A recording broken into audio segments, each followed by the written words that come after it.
Nasir electronics mobile shoppe furniture व e bike centre Salgare घेऊन आले गुढीपाडवा धमाका इलिको कंपनीची ई बाईक सर्वात स्वस्त एकदम जबरदस्त फक्त 39,500 पासून पुढे कोणत्याही कंपनीची जुनी ई बाईक द्या नवीन ई बाईक घ्या एक्सचेंज ऑफर बजाज फायनान्सच्या साहाय्याने 0% व्याजदर कोणत्याही वस्तू खरेदीवर लकी ड्रॉ कुपन आमच्या शाखा क्रमांक 1 पोस्ट ऑफिस समोर सलगरे शाखा क्रमांक 2 हिरा हॉटेल चौक मिरज शाखा क्रमांक 3 देशिंग कॉर्नर कवठे महांकाळ शाखा क्रमांक 4 नायरा पेट्रोल पंप समोर हल्याळ रोड आथनी।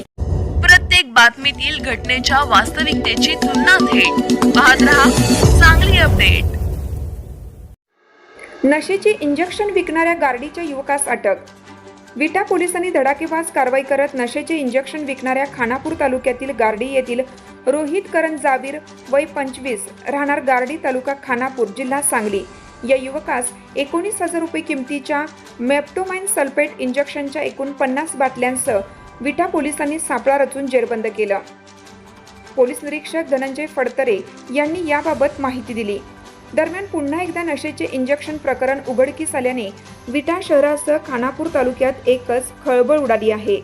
पोलीस अधीक्षक सांगली संदीप घुगे अप्पर पोलीस अधीक्षक कल्पना बारवकर यांनी विटा पोलीस ठाणे हद्दीमध्ये अंमली पदार्थाची विक्री करणाऱ्या विरोधात कारवाई करण्याचे आदेश दिले होते। त्याप्रमाणे उपविभागीय पोलीस अधिकारी विपुल पाटील यांनी विटा पोलीस ठाण्याचे पोलीस निरीक्षक धनंजय फडतरे आणि विटा पोलीस ठाण्याकडील गुन्हे प्रकटीकरण पथकास सूचना दिल्या आहेत। त्याप्रमाणे विटा पोलीस ठाण्याचे पोलीस निरीक्षक धनंजय फडतरे यांनी विटा पोलीस ठाणे गुन्हे प्रकटीकरण पथकास कारवाई करण्याचे आदेश दिले होते। त्या अनुषंगाने माहिती घेत असताना पोलीस कर्मचारी उत्तम माळी यांना टीप मिळाली होती की विटा शहरात युवक व कॉलेजमध्ये शिक्षण घेणारे विद्यार्थी हे शरीर पिळदार बनवण्याच्या कारणातून या इंजेक्शनचा वापर करून नशा करीत असल्याच्या तक्रारीवरून ही कारवाई करण्यात आली आहे।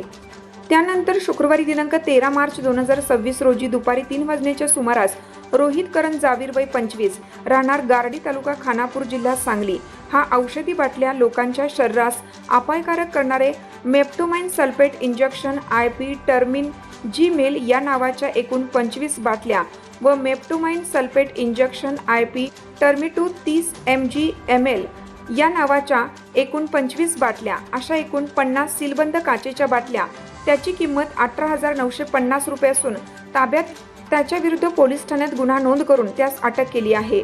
विटा शहरात युवक व कॉलेजमध्ये शिक्षण घेणारे विद्यार्थी हे शरीर पिळदार बनवण्याच्या कारणातून या इंजेक्शनचा वापर करून नशा करीत असल्याच्या तक्रारीवरून ही कारवाई करण्यात आली आहे। त्याच्याकडे अधिक तपास केला असता त्याने या इंजेक्शनच्या बाटल्या धीरज शर्मा राहणार मध्य प्रदेश याच्याकडून मागवल्या असून त्याचा शोध घेत आहेत। पुढील तपास पोलीस उपनिरीक्षक पूजा महाजन या करीत आहेत।